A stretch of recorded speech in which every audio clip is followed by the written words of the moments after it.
그 아비멜렉이라는 왕이 누구죠? 이 아브라함이 머물고 있는 땅, 그랄 땅이죠. 그랄 땅이라고 했는데 그 그랄 땅의 왕입니다. 왕이 군대 장관. 예나 지금이나 제일 힘센 사람이 누구죠? 예, 군대의 힘을 동원할 수 있는 사람이 제일 힘센 사람이 아니겠어요? 그래서 대통령은 대한민국 군대의 수장이죠. 예? 대통령이 군대를 움직이는데 최종 명령을 내리는 사람이 대통령이니까요. 그러니까 여하튼 군대 장관인 이름이 비골이라는 사람과 함께 왕이 아브라함을 찾아온 겁니다. 자, 비골이라는 이름이 히브리어 단어 뜻은 모든 자의 입이라는 뜻입니다. 입. 모든 자의 입. 요즘식으로 표현한다면 대변인이라는 뜻이죠.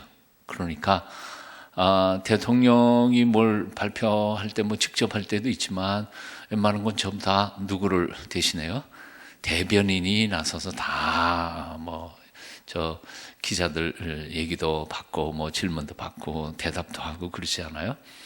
그러니까 이 한나라의 왕인 아비멜렉과 그 군대 장관이자 대변인인 비골이 두 사람이 아브라함을 찾아왔다. 이건 보통 사건은 아니죠. 그냥 사적으로 이렇게 만나는 사건은 아닙니다. 이건 공식적인 사건입니다. 자, 23절에 보면 내게 맹세하라. 그리고 아비멜렉이 아브라함에게 이렇게 말합니다. 맹세해라. 그 맹세라고 하는 히브리어 단어도 이제 앞에서 계약이나 이런 의미를 가진 굉장히 공식적인 단어인데요. 이제 맹세란 말은 히브리어 단어에서는 둘로 쪼갠다는 뜻입니다. 이제 중근동 지역에서 계약을 맺을 때에 계약 당사자 간에 양이 됐든 소가 됐든 아니면 심지어는 가난한 사람들일 경우에는 비둘기가 됐든 그걸 반으로 쫙 쪼개놓고 그 쪼갠 재물 사이로 계약 당사자들이 지나가는 겁니다. 이렇게 가면서 뭘 생각하겠어요? 예, 누가 어떤 이유에서든지 이 계약을 파기할 경우에는 오늘 이 두 조각이 난 이 짐승처럼 그 사람은 두 조각이 난다. 이런 것을 아예 그냥 실물 교육처럼 그렇게 해서 계약을 맺는 구체적인 계약 체결식이 바로 그런 것이죠. 이게 바로 맹세라고 하는 단어가 품고 있는 것입니다. 쉽게 말하면 아비멜렉이 군대 장관이자 대변인을 데리고 아브라함에게 와서 맹세를 시키는데 이것은 그 아비멜렉이 속한 그 나라와 또 이 아브라함은 지금 뭐 나라도 없어요. 아무것도 없지만 부족이지만 1대1의 자격으로 어떤 계약 관계를 맺는 상황이 바로 이 상황입니다. 참 아무리 봐도 우스꽝스러운 장면이죠. 예? 한 사람은 한 나라의 왕이에요. 그리고 그 대변인이고요. 또 한 사람은 누군가니 그 그랄 땅에 임시 거처로 붙어서 살고 있는 나그네이죠. 그러니까 계약 맺을 수 있는 상황이 아니죠. 쉽게 얘기한다면 이렇게 말할 수 있을 것 같아요. 그 나라의 왕이라고 한다면 어느 한 마을의 귀퉁이에서 살고 있는 한 뜨내기 아브라함이 있다. 족장이기는 하지만 그 온 가족 다 합해봐야 6, 70명밖에 안 되는데 그 왕이 직접 찾아가겠어요? 불러라. 그러면 왕궁으로 불러가지고 너 잘못한 거 있냐? 그리고 명령을 내려도 되지 않아요? 예, 명령하고 안 듣는다. 그럼 너 나가. 우리나라에서 살지 마. 충분히 그럴 수 있는데 이게 계약이라고 하는 거, 약속이라는 거, 맹세라고 하는 게 국가 숫자가 비등하든지 아니면 영향력이 파워가 똑같든지 그럴 텐데 이건 전혀 차원이 다른 두 사람이 이런 계약 혹은 맹세를 하고 있는 거 보니까 이게 보통 웃기는 장면이 아닌 겁니다. 어떻게 이런 일이 가능할 수 있을까 하는 거죠. 그 이유가 바로 오늘 본문 22절 하반절에 그 이유가 나와 있습니다. 우리 한번 같이 읽어보실까요? 22절 함께 읽습니다. 다시 뜻을 생각하면서 시작. 그때에 아비멜렉과 그 군대장관 비골이 아브라함에게 말하여 가로되 내가 무슨 일을 하든지 하나님이 너와 함께 계시도다. 이유가 여기 있는 거예요. 아비멜렉이 가만히 두고 보니까 아브라함 저놈은 나그네인데 별로 별 볼 일 없고 뭐 이 나라의 빌부터 사는 나그네인데도 가만히 두고 보니까 하나님이 눈에 보이지 않는 하나님이 그와 함께 계신다는 걸 분명히 발견하게 된 거예요. 예? 그렇게 아예 얘기를 해요. 내가 무슨 일을 하든지 하나님이 너와 함께 계시는 걸 우리가 알겠구나. 그러니까 이제 계약을 맺자 하는 것입니다. 이렇게 말하는 데에는 적어도 한 3가지 이유가 있었던 것 같아요. 자, 이 아비멜렉하고 아브라함하고 사건이 하나 있었죠. 기억나세요? 네. 고개를 끄덕이는 분은 2사람밖에 없어요. 바로 지금은 21장이지만 앞에 장 20장에서 어떤 사건이 터졌습니까? 즉 아브라함이 가족을 끌고 이 그랄 땅으로 내려갈 때 자기 부인하고 약속했잖아요. 뭐라고요? 당신은 너무 이쁘니까 글쎄 그 할망구가 얼마나 이뻤겠나만 하여튼 이쁘니까 잘못하면 당신 때문에 내 목이 잘릴지도 모르니까 누이 동생이라 해라. 그리고 갔잖아요. 진짜 누이 동생이라고 사실은 사촌 누이 동생은 맞죠. 근친 결혼을 했으니까 사촌 누이 동생이 맞기는 하지만 그러나 지금 현재는 누이 동생이 아니라 부인인 거 아니에요. 그럼에도 불구하고 쏘기려고 하여튼 갔다가 그럴 왕이 딱 보고 첫눈에 반해서 자기 첩으로 삼으려고 그랬지 않아요?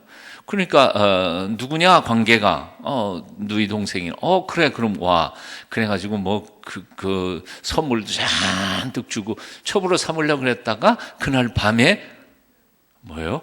하나님의 꿈에 현몽을 하셔가지고 너 그 여자 건드리게 하면 너 죽을 줄 알아? 그리고 한바탕 그러니까 기겁을 하고는 도로 돌려보내면서 뭐라 그랬어요? 왜 누이 동생이라 그랬냐? 네 아내를 가지고 내 큰일 날 뻔했지 않냐? 그리고 혼을 내죠.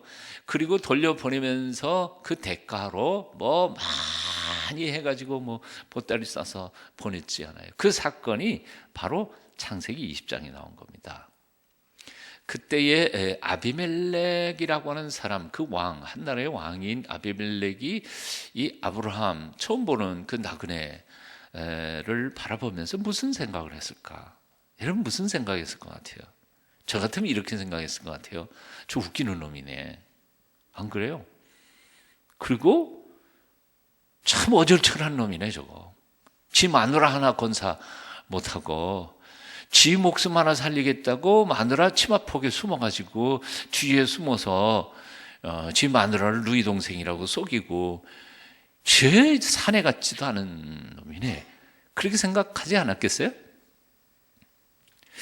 자, 믿음의 조상 아브라함을 가지고 너무 휘황을 하니까 말을 못 하시는 것 같은데 여러분이 그 이방인의 입장에서 그렇게 볼 수밖에 없는 거예요. 그런데도 불구하고 저렇게 어절철하고 철부지하고 형편없고 그런 놈인데도 그 하나님이라는 양반이 그 사람을 탁 품고 너 털끝 하나라도 건드리면 너 나한테 혼난다. 그 얘기를 듣고는 얼마나 기겁을 했겠느냐 말이죠.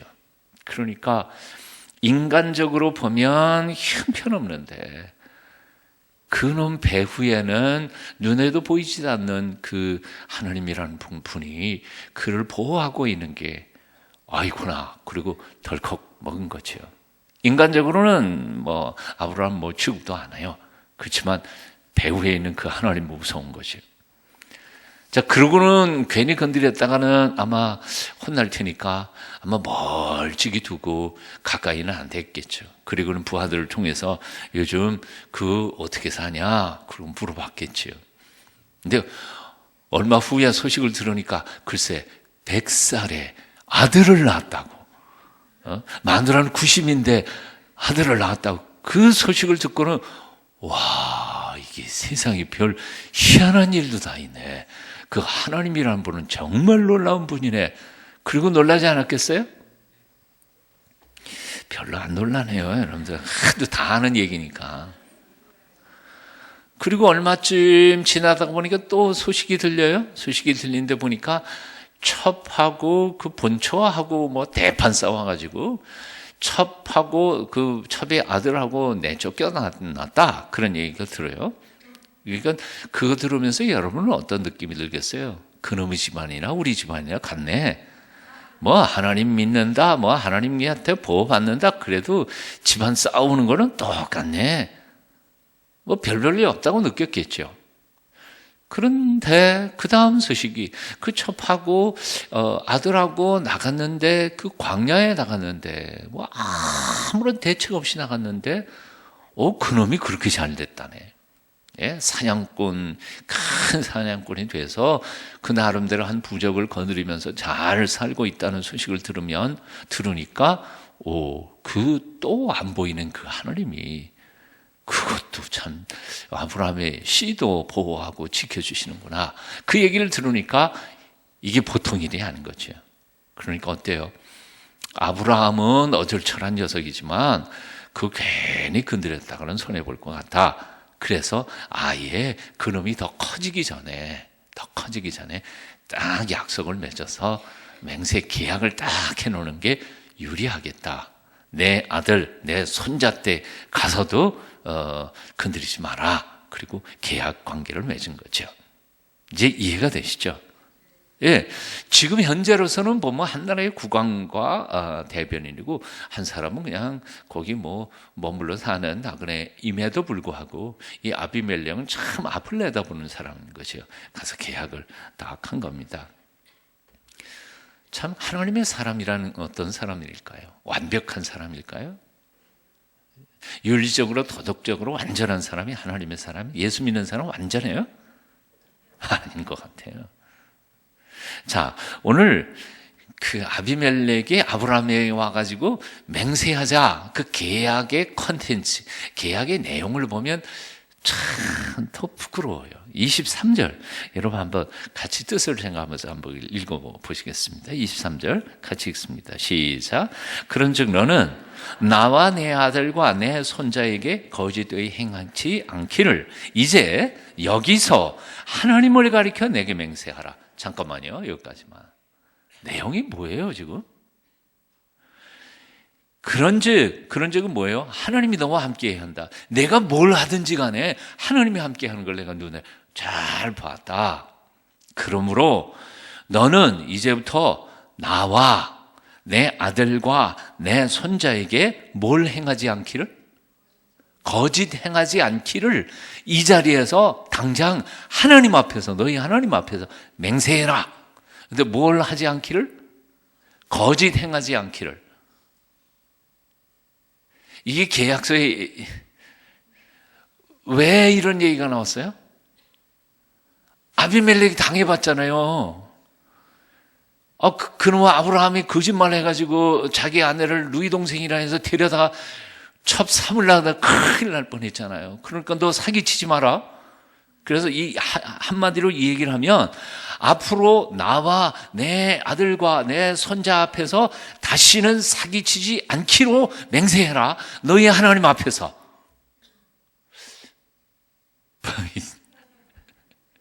내용을 곰곰이 묵상해 보면 이 정말 부끄러운 얘기예요.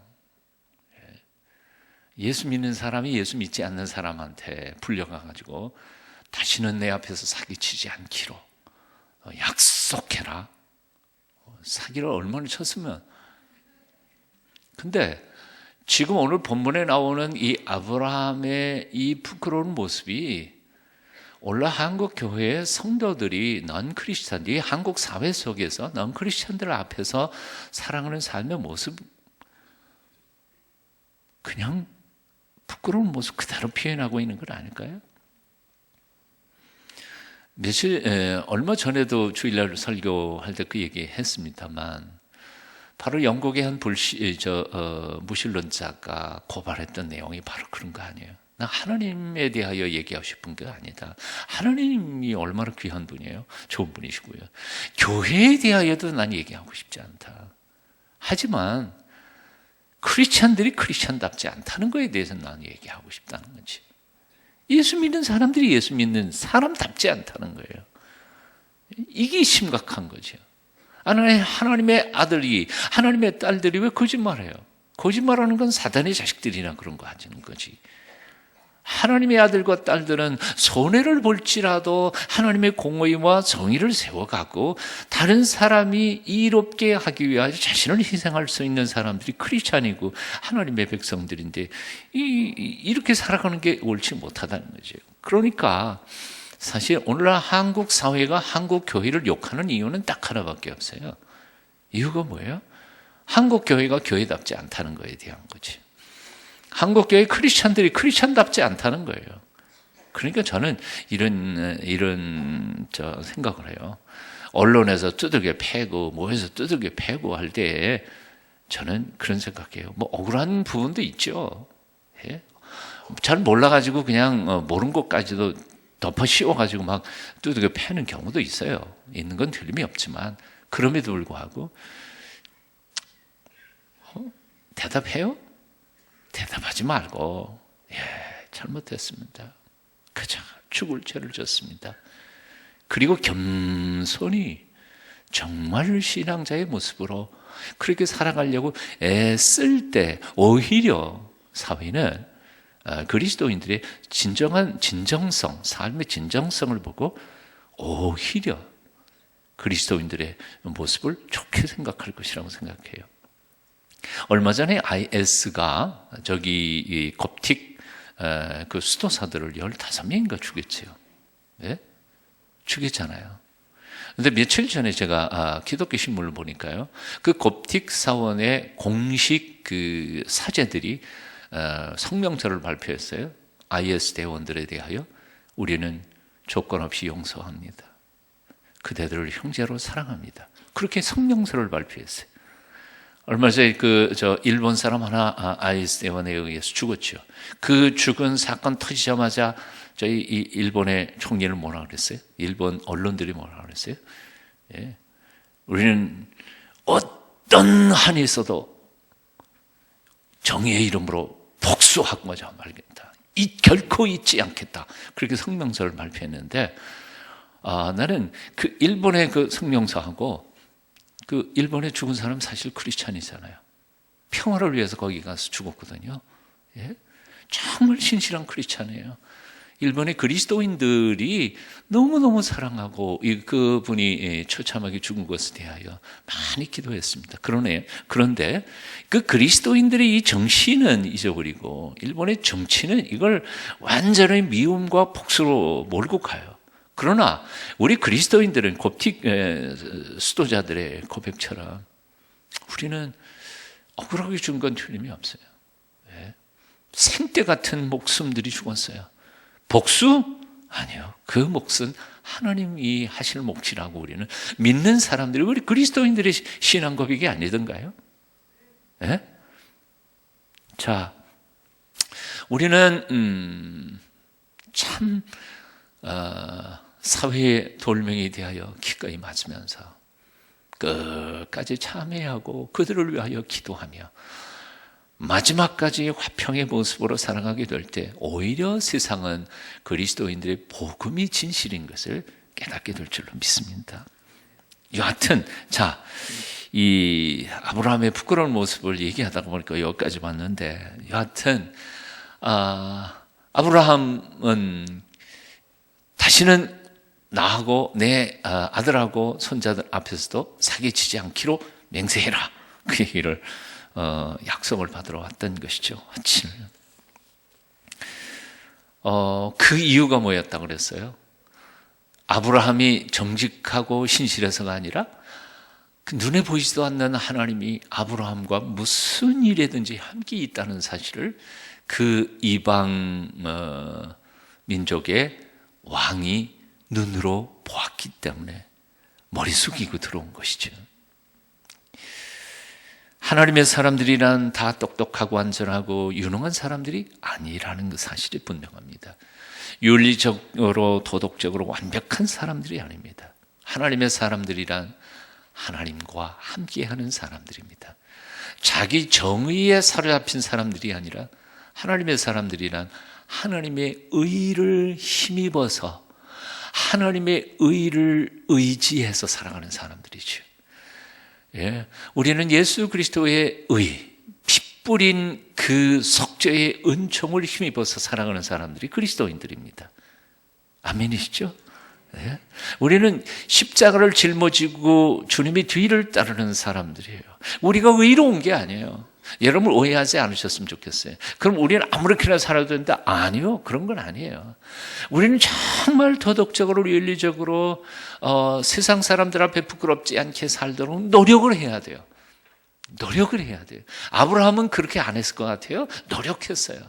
그럼에도 불구하고 죽음 앞에 거짓말하게 되더라는 거예요. 부도가 날 상황에 어쩔 수 없이 넘어질 때도 있고 자신의 신앙을 팔아먹을 때도 있더라는 거예요. 그런 순간에도 하나님은 어떤 분이시냐고요?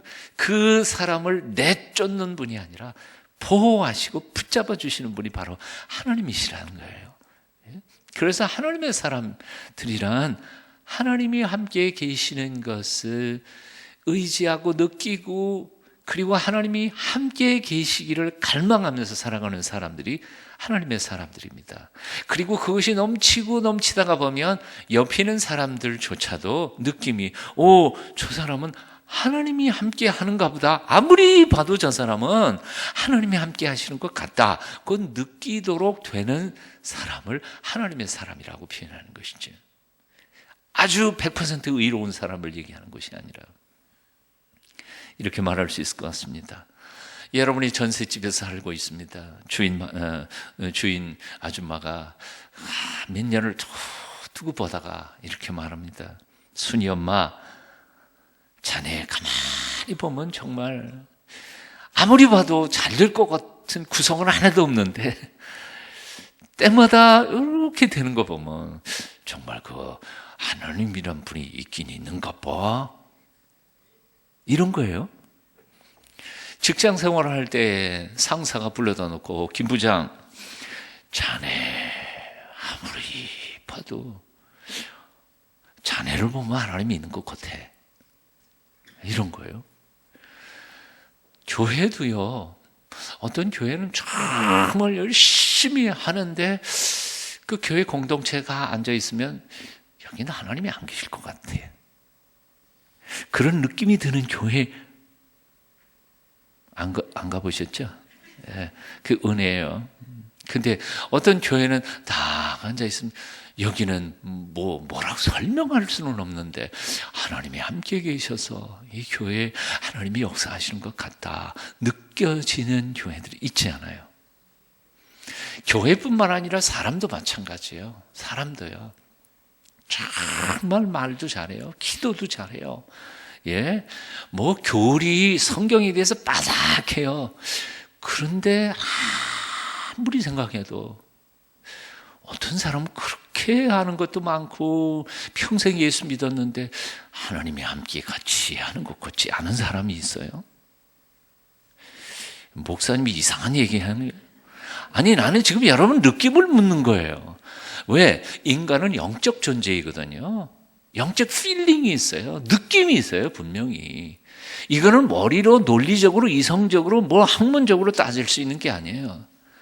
우리가 구원받은 사람이니 구원받지 못한 사람이니 성령의 사람이니 아니면 성령 충만하지 못한 사람이니 이걸 어떻게 무슨 질문지 가지고 딱 점수 잡아서 60점 이상은 성령 충만한 사람 이럴 수 있는 건 아무것도 없어요. 다만 그것은 뭐예요? 영적 감각을 통해서 하는 것뿐이죠. 예? 그러니까 내 마음대로 성령의 사람 아닌 사람 그렇게 분류는 하지 마세요. 그러나 느낌은 있는 거예요. 말씀 정말 얘기는 청산유수같이 하는데 하나님은 아닌 것 같다고 느끼는. 제가 이 얘기하려고 길게 얘기했습니다. 사랑하는 여러분, 누군가 여러분 곁에서, 여러분 가운데서, 여러분 인격, 여러분과 대화하는 중에서 이 사람은 정말 하나님이 함께 계시는 사람이구나 하고 느낌과 필링, 이런 감동을 받을 수 있는 사람, 그렇게 성숙한 성령이 충만한 사람이 다 되시기를 축원합니다. 여러분 가정을 옆에 있는 동네 사람들이 보면서 저 가정은 정말 하나님이 함께 하시는 가정이구나, 그렇게 느낄 수 있는 가정이 되시기를 축원합니다. 아비멜렉이 아브라함을 보고 그냥 나그네, 거기 자기 땅에 우거하는 나그네에 지나지 않지만 별 볼 일 없는 존재지만 저 집안을 하나님이 보호하고 있구나, 그래서 계약을 맺을 수밖에 없었던 존재인 것처럼요. 군대 생활 쫄병 시대에 정말 고생을 많이 했거든요. 저도요. 제 나이 또에 군대 생활한 사람들 중에 고생 안 한 사람이 있겠습니까? 저보다 선배들은 훨씬 더 고생 많이 했고요. 저도 조금 고생을 했어요. 최전방에서, 저 휴전선이 다 건너서 보이는 최전방에서, 그래도 거기 전방 사단이긴 해도 사령부에 있었으니까 조금 나은 편은 했어도 그래도 고생을 많이 했습니다. 부대에 딱 들어간 지 6개월 동안, 정확히 술 문제는 3개월, 나머지는 기합받고 그런 거는 6개월 동안은 정말 고생을 죽도록 했어요. 사령부 울타리 바로 옆에 사단 사령부에서 있는 그 교회가 있었는데요. 걸어가면 울타리에서 팔짝 하면 그냥 교회 마당에 들어가거든요. 쪽문이 이렇게 하나 있는데, 그런데 나는 주일날 교회 가는 거 당연한 거 아니에요? 교회 가려고 그러니까 고참들이 이 짝대기 하나일 때 교회 가려고 그러는데 못 보내. 짝대기 2개였네요. 그래도 훈련소에서 하나 더 받았으니까요. 근데 여하튼 가려고 그러는데 고참들이 딱 보더니 한 말씀 하세요. 쫄따구가 어딜 교회 간다 그래. 그래서 교회 못 가게 하는 거예요. 그런데 교회를 가지 마라 그러면 종교 탄압이 되니까 그렇게는 안 해요. 그래 가라 그래놓고는 이거 해놓고 가. 근데 그거 하는 게 4시간 걸리는 거죠. 못 가는 거죠. 그러니까 할 수 없어요. 난 주일 성수해야 된다. 그리고 하다가 살짝 빠져가고 예배 드리고 또 살짝 들어오고 그러다 걸려버렸죠. 무진장 두들겨 맞았어요. 하여튼 그리고는 그 후로는 저는 빠져나간다 그래갖고 아예 옆에 딱 직식 서가지고 못 가게 만드는 거죠. 술 문제를 일으켰어요. 숟가락을 이렇게 물려놓고 코 집게로 집어넣고 쥐로 잡아다녀 놓고 옷 입은 채로 그냥 막걸리를 부는 거죠. 회식 때에는 서종호 잡는 날이에요. 그렇게 한 3개월을 그런데 6개월을 그러고 나니까요, 정말 고생 많이 했는데 6개월을 그러고 나니까 어떻게 된 줄 알아요? 그 고참들이 쟤는 진짜다. 나이롱 신자가 아니라고. 저놈은 진짜야. 그러니까 회식 시간에, 회식 때 다 막걸리판 돌리는데 내 앞에는 콜 한 병 갖다가 주시. 딱 미리 고참들이 딱 갖다가 이렇게 다 대령. 그 후로는 술 문제 때문에 혼난 적은 한 번도 없어요. 저는 아무리 쫄병이라도 술은 상관없어요. 이렇게 딱 갖다가 놓으니까. 6개월 지난 다음에 이 소문이 이 사령부 안에 알려졌어요. 우리 사단 참모님까지 귀에 들어간 거죠. 이놈이 그렇게 두들겨 맞으면서도 술 한 방울도 안 마시고 예배당 갔다 오고 그랬다 한 소식을 들으신 거예요. 그런데 아시는 것처럼 이제 사단 사령부에는 사단장님이 이제 사령부에 사단장실이 있잖아요. 근데 주일날은 출근을 안 하시니까 주일날 출근 안 하시는 대신에 사단장님 대신에 그 참모들이 일주일에 한 번씩 당직을 서게 됐습니다. 그러면 됩니다. 그걸 G1, 2, 3, 4 그래가지고 인사참모, 정보참모, 작전참모, 군수참모 요 네 사람이 돌아가면서 사단장 대리를 합니다. 주일날은. 그러면 뭐 첫째 주에는 아마 인사참모. 그러니까 참모님이 올라가서 사단장실에서 근무를 합니다. 그 하루 동안만큼. 그러면 사단장님이 옆에 누가 있어요? 전화를 받는 당직병이 있어요. 큰 쫄병에 올라가는 거죠. 그러니까 제가 올라갈 수밖에 없죠. 자, 그 사단장님이 혼자 있고 내가 참모님 거기 있고 내가 전화를 받고 있는데 내가 자리를 비우면 전화를 참모님이 직접 받아야 하거든요. 사단에서 다 올라오는 전화들을. 그럼 처리 못 하잖아요. 그러니까 제가 어떻게 교회 갈 시간을, 예배 시간은 다 되지만, 교회 갈 생각을 꿈도 못 꾸는 거죠. 그러니까 참모님이 거기 올라가는 주는 나는 이제 교회 가는 건 할 수 없이 두들겨 맞으면서도 갔던 교회지 못 올라가는 거지. 그런데 웃기는 사건이 터졌어요. 한 11시 예배인데 10시 한 40분쯤 되니까 참모님이 시계를 쭉 보더니 야 서일병 너 예배 시간 다 됐네? 그 뭐 보내달라고도 못하고 꾹적거리면서 못 가죠 뭐. 그랬더니 갔다 와 내가 전화 받을게. 참모님이 1시간 동안 전화를 받고 나를 예배당에 가서 성가대까지 다 하고 이랬던 사람이에요.